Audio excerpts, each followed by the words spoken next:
Este dibujo muestra el observatorio astronómico erigido en el Cerrillo de San Blas en el siglo XVIII y formaba parte del proyecto que Juan de Villanueva elaboró para el Salón del Prado, donde se ubicaría la Ciudad de las Ciencias promovida por Carlos III. Imponente, sobre una pequeña colina, se erige la silueta del observatorio, dominando cuanto le rodea. Una caja de escaleras que desaparecería con el tiempo facilitaba el acceso a la entrada principal, desarrollada en un hermoso pórtico neoclásico. El autor del dibujo, Isidro González Velázquez, arquitecto y discípulo de Juan de Villanueva, se muestra minucioso en cada detalle y ha conseguido transmitir equilibrio y armonía, principios básicos de su maestro, entre el edificio y el espacio natural donde se ubica. A la izquierda, enfrentada al observatorio, la ermita de San Blas, hoy desaparecida. Un proyecto ilustrado. El Observatorio Astronómico de Madrid es una de las últimas obras de Juan de Villanueva, desconocida para la gran mayoría, tan considerable que ni siquiera está catalogada como monumento nacional. Antonio Fernández Alba. El Observatorio Astronómico de Madrid, de Juan de Villanueva. Limitando con la franja occidental del Real Sitio del Buen Retiro, Carlos III, a mediados del siglo XVIII, promovió el proyecto ilustrado de creación de un eje cultural, el Salón del Prado, a lo largo del que se instalaron el Gabinete de Ciencias de Historia Natural, el Real Jardín Botánico, el Hospital General y el Observatorio Astronómico en el Cerrillo de San Blas. Este conjunto experimentaría una disociación en la segunda mitad del siglo XIX. Primero, con la venta al Estado, en 1865 por Isabel II, de una parte oriental del Real Sitio para su urbanización, y en 1883, con la aprobación de un nuevo barrio en su parte meridional. Todo comenzó en un cerrillo.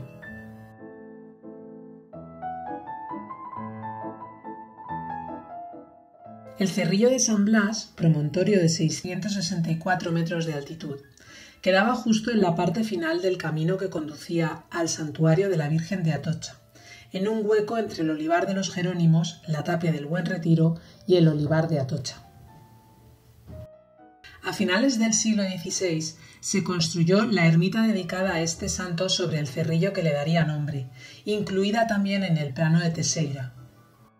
Leemos a continuación un texto de Jerónimo de la Quintana, 1570-1644, que nos da noticias de ella.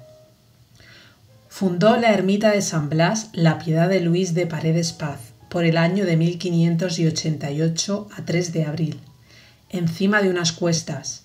Es una de las ermitas más bien adornadas que hay en la corte y muy frecuentada de toda ella, así por la devoción del santo como por estar al paso de aquel santuario. En unos documentos del año 1587 se revela que don Luis de Paredes Paz había recibido por cesión de la reina doña Mariana de Austria una reliquia de San Blas con el fin de depositarla en una capilla que deseaba fundar en aquel cerrillo baldío. Un año después, en 1588, la ermita estaba finalizada, constituido su patronato y la imagen de San Blas llevada hasta ella en procesión. A partir de entonces fue conocido como el Cerrillo de San Blas y su popularidad fue creciendo y convirtiendo a la ermita en una de las más visitadas. Pasados unos años, la abadía de Santa Leocadia de Toledo alegó ser propietaria de los terrenos, solicitando que se expropiase a Luis de Paredes la ermita, pero la abadía acabaría perdiendo el pleito y el dueño dejando herederos de su propiedad a su familia. No iba a ser esta la última amenaza para el lugar, pues en 1703 los religiosos del convento de Nuestra Señora de Atocha solicitaron que se allanara el cerrillo, porque entorpecía el paso del cortejo real cuando visitaba el santuario, y porque era lugar donde vivían malas mujeres y gente perdida con mucho escándalo de la villa. tampoco este nuevo intento de desalojo del Cerrillo prosperó.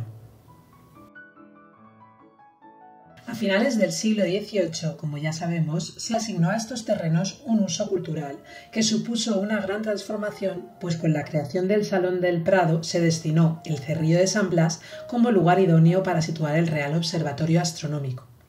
La ermita, condenada ya a desaparecer con la construcción de este, fue prácticamente destruida tras la invasión napoleónica.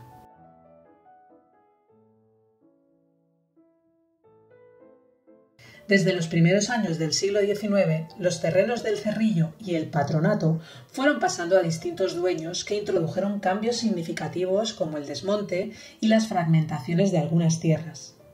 Se construyeron algunas viviendas, las primeras en el Paseo de la Infanta Isabel, y se levantaron otras edificaciones como el Ministerio de Agricultura, el Museo Nacional de Antropología y el desaparecido Frontón de Jayalay, que estuvo situado en el número 60 de la calle Alfonso XII desde 1891 hasta su derribo en 1914. En 1899, junto al observatorio, se había construido un edificio que albergaba la Escuela de Ayudantes de Obras Públicas y la Escuela de Ingenieros de Caminos. Esta última se trasladaría en 1967 a la ciudad universitaria. Más tarde, en 1922, en la parte alta de esta zona de desmontes, se construyó el edificio que albergaba el Instituto Ramón y Cajal, hasta que fue trasladado en 1967 a la calle Velázquez. En la actualidad, la altura de los edificios y la vegetación que rodean al Cerrillo suponen una barrera visual infranqueable para que se pueda contemplar el observatorio que apenas se adivina. En esta obra de Antonio López se puede apreciar el estado de las obras de infraestructura que produjeron una transformación urbanística del entorno del Cerrillo en los años 60.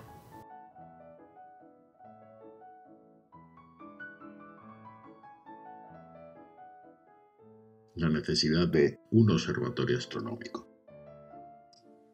El siglo XVIII desarrolló una importante actividad científica que avanzó en el conocimiento de la astronomía, permitiendo aplicar estas investigaciones a la navegación.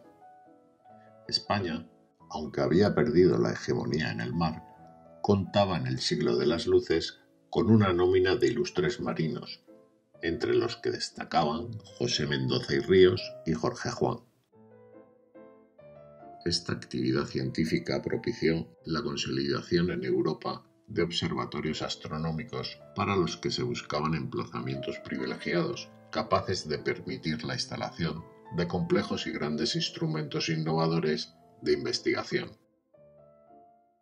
A finales del siglo XVIII, los más importantes eran los observatorios de París, Greenwich y Berlín. Les seguían el de la Marina Española, construido en el Cerro de Torre Alta en 1753, en la isla de León, en Cádiz, y los de Milán, Padua, Oxford, Dublín y Florencia.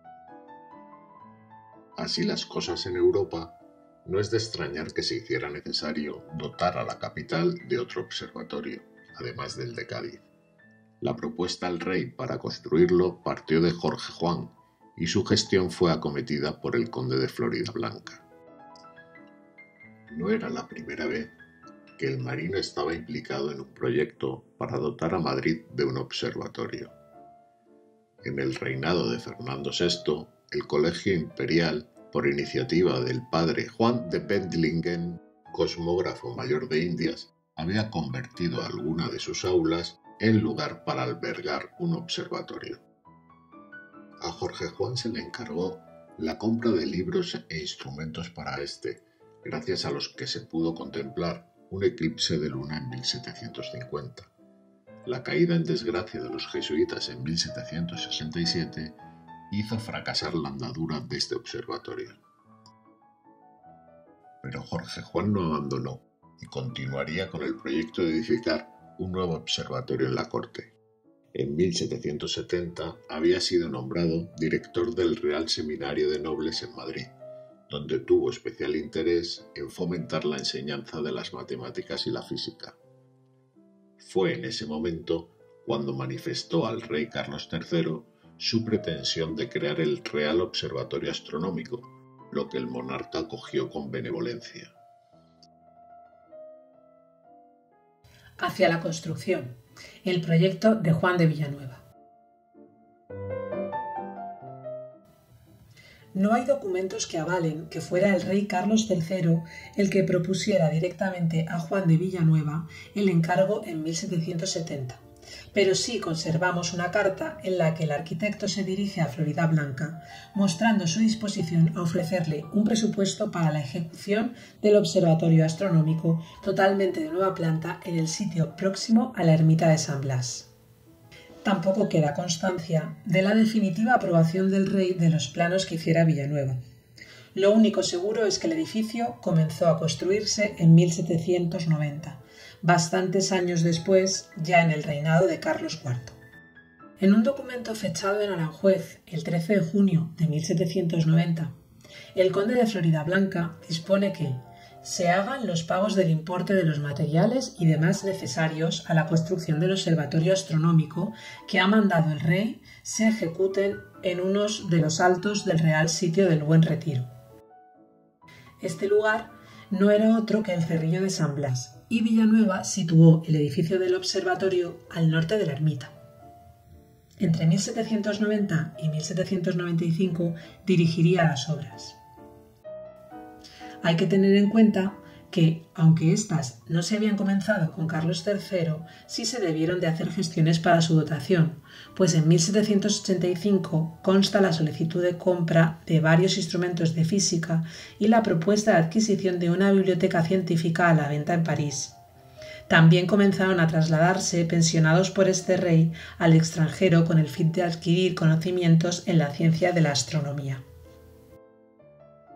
Uno de ellos fue Salvador Jiménez Coronado, quien residió en Roma, Florencia y París, donde pudo conocer sus observatorios. Carlos IV le nombró director y fundador del Real Observatorio Astronómico, para el que redactó su reglamento.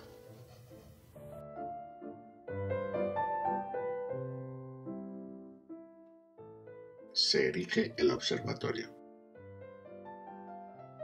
Para la realización del diseño del observatorio, Villanueva se inspiró en las ruinas del templo de Nesta en Tívoli, ciudad situada a escasos kilómetros de Roma, que había tenido la oportunidad de visitar mientras estudiaba, pensionado por la Real Academia de Bellas Artes de San Fernando. Esta influencia fue decisiva en el resultado final del edificio. En el archivo de Villa se conservan los planos de planta y alzado de su proyecto. La planta es cruciforme, cuyo cuerpo central es una rotonda a la que se adosan dos salas iguales en el eje este-oeste.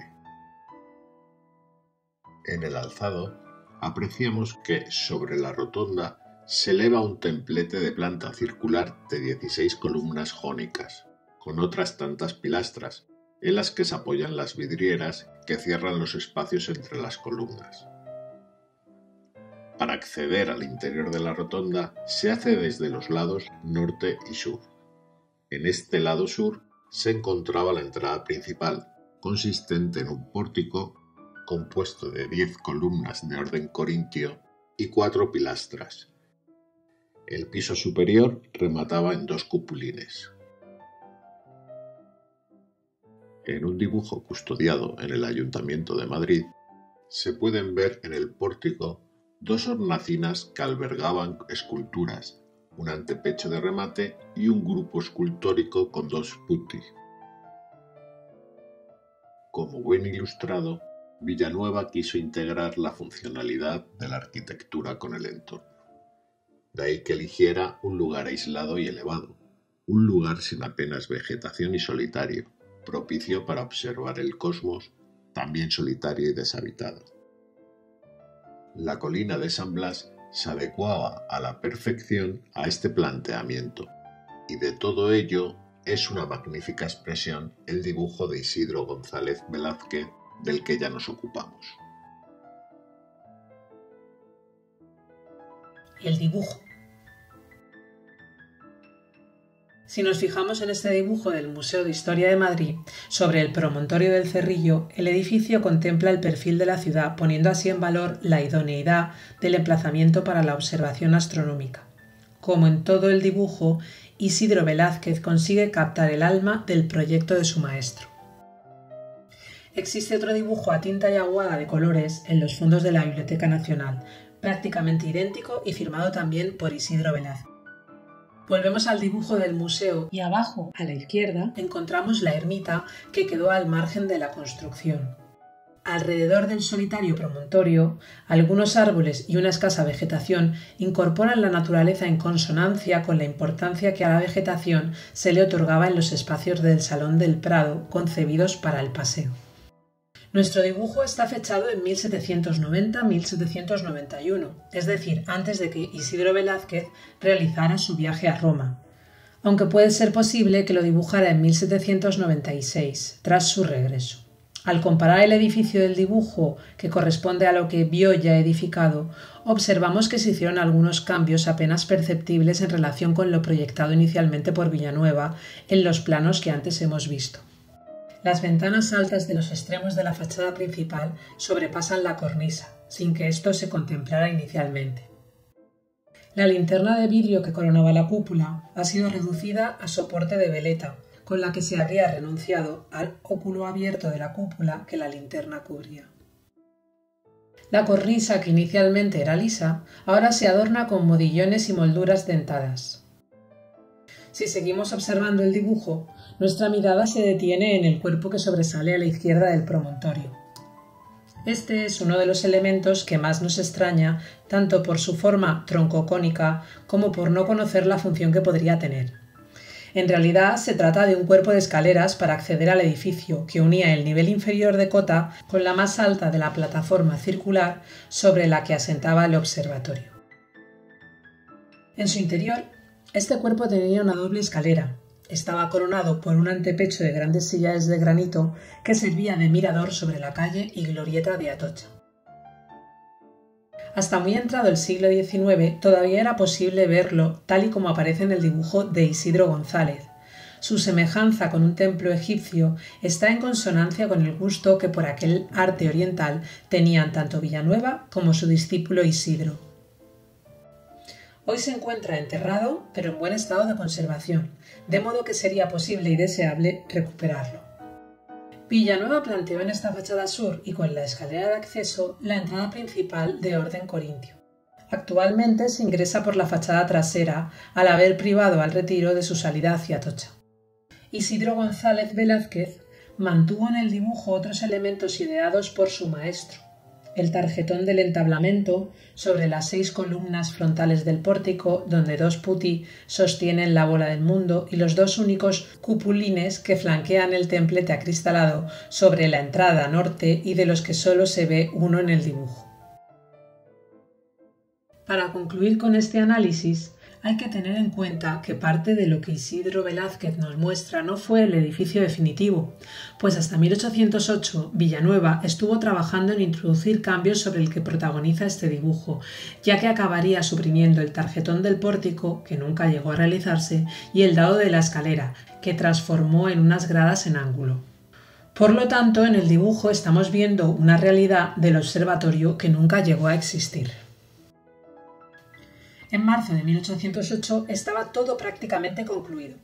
Solo faltaban las estatuas de las hornacinas, el acristalamiento del templete y el antepecho de remate de la cornisa. Pero fatalmente se produjo la invasión francesa sin que pudieran realizarse estos cambios. El observatorio después de Villanueva. Faltábale ya poco al edificio para concluirse, pero vino la guerra y todo se concluyó. Los franceses se alojaron en las dependencias del observatorio, lo destruyeron todo, tiraron libros y papeles, quemaron el gran telescopio y con dificultad se salvaron parte de los instrumentos, sirviendo ahora, más bien que para uso de la ciencia, como antiguallas. Esta cita es bastante elocuente de la suerte que corrió el observatorio tras la llegada de los franceses en 1808. No solo arruinaron el edificio, sino que obligaron a abandonarlo a cuantos profesionales trabajaban allí. Finalizada la Guerra de la Independencia, se intentó recuperar el dañado observatorio, pero poco se pudo hacer debido a la falta de recursos y a la máxima atención que, para Fernando VII, requería el futuro Real Museo de Pintura y Escultura. Cuando en 1815 se encargó a Antonio López Aguado un informe sobre el estado del Real Observatorio, la reparación de los desperfectos se evaluó en 249.000 reales de vellón, lo que era del todo inasumible. Hasta 1835 nada se llevó a cabo, y los esfuerzos del nuevo director, José Fontán, fueron del todo infructuosos cuando se intentó ampliar el terreno por la parte del jardín botánico para poder instalar de nuevo el telescopio de Herschel, destrozado por los franceses. Con Isabel II, en el año 1845, se acuerda la reconstrucción del observatorio, de la que se hizo cargo el arquitecto Narciso Pascual Colomer. A este arquitecto se debe el cierre con cristales del templete, según proyectó Villanueva. Añadió los dos cupulines de la fachada principal sobre la entrada sur, en el dibujo solo se ve uno, de la fachada norte, y remató la cornisa con una barandilla de estilo isabelino. Madoz, en su artículo sobre el observatorio meteorológico, ilustra con una estampa el estado del edificio tras la actuación de Pascual y Colomer.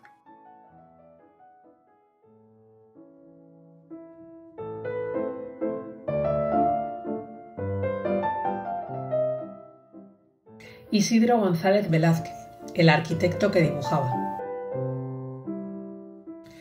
Isidro Velázquez nació, estudió, trabajó y murió en Madrid, de 1765 a 1840. Pertenecía a una amplia dinastía de artistas. Su padre Antonio González Velázquez y su hermano Zacarías eran pintores, lo que le llevó a interesarse muy pronto por el dibujo y a ingresar, con 14 años, en la Academia de Bellas Artes de San Fernando, en la que estudió arquitectura con Juan de Villanueva como maestro.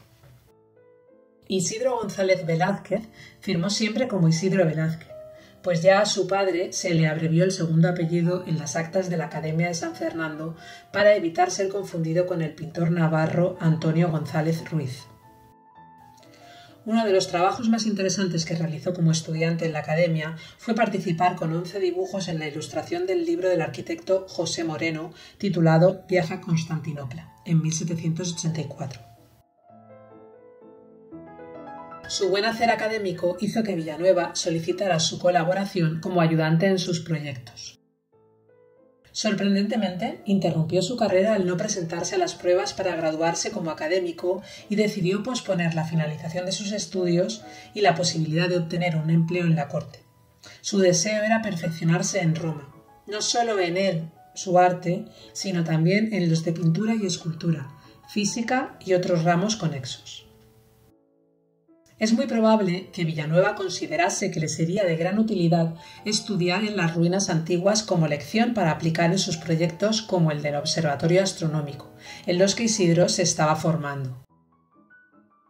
En el año 1791 fue elegido por el rey Carlos IV como pensionado extraordinario en Roma durante 4 años. Precisamente en 1791 hay que fechar varios de sus dibujos de vistas urbanas, lo último que hace en Madrid a los 26 años antes de viajar a Roma. En esta serie de vistas se incluirían la del Real Observatorio Astronómico de Madrid, que analizamos, y 2 vistas de Aranjuez, la de la Plaza de San Antonio y la del Palacio.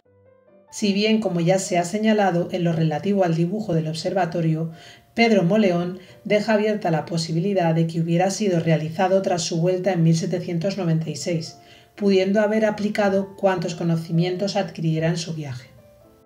Aunque rara vez los pensionados podían salir de Roma, nos queda constancia de una carta en la que el rey Carlos IV da su aprobación para que se permitiera al arquitecto visitar Nápoles y observar las obras de mérito antiguas y modernas que hay en aquella capital. También visitó Pompeya, Portici, Paestum y Pozzuoli. El viaje a Paestum en 1793 fue quizá uno de los más gratificantes. Su objetivo era conocer a fondo el orden dórico, para aplicarlo a la arquitectura clasicista por su desnudez y pureza original. El descubrimiento del dórico fue quizá el mayor logro de Isidro en este viaje pensionado, orden que junto a su gusto por las formas del arte egipcio será una constante en sus proyectos futuros. Uno de los más claros ejemplos es la fuente egipcia del Retiro.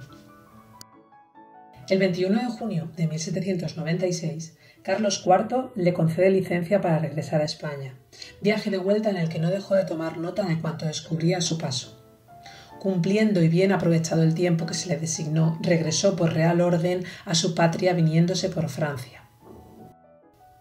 En 1799, por orden del rey, la Junta Ordinaria de la Academia le nombró arquitecto. Poco después, también por real orden, sería nombrado académico de mérito. Con esto se cerraba un periodo de formación y estudio desde 1777, periodo en el que realizó el dibujo que ha sido objeto de nuestro estudio. A partir de este momento comenzaría una vida profesional muy fructífera, convirtiéndose en uno de los principales arquitectos de Fernando VII. Tras la Guerra de la Independencia fue nombrado arquitecto mayor de Palacio, aunque se quejó de solo recibir encargos menores a pesar de acabar siendo director de proyectos como la remodelación de la Plaza de Oriente, la construcción del embarcadero del Retiro o la fuente egipcia del mismo lugar. Quizás su más notable trabajo sea el monumento a las víctimas del 2 de mayo en el Campo de la Lealtad, concluido en 1840. Al final de su vida, ya próximo a su jubilación, se hallaba sumido en la desilusión de no haber realizado una gran obra arquitectónica. Yo, en el día como jubilado y que me estoy metido en un rincón, no valgo para nada, ni nadie cuenta conmigo. Murió en Madrid el 7 de diciembre de 1840 a los 75 años.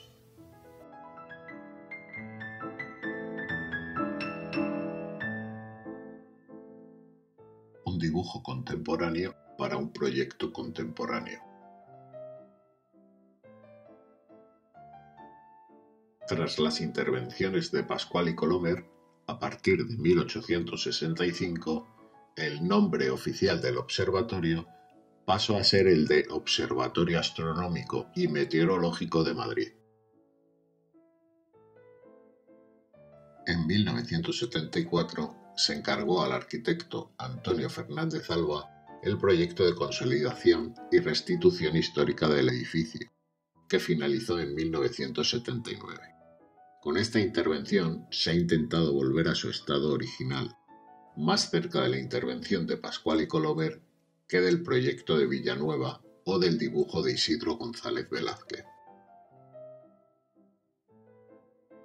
En la actualidad, la principal función del observatorio es la de ser un museo astronómico, conservando y promoviendo su patrimonio arquitectónico e instrumental y realizando tareas de divulgación científica.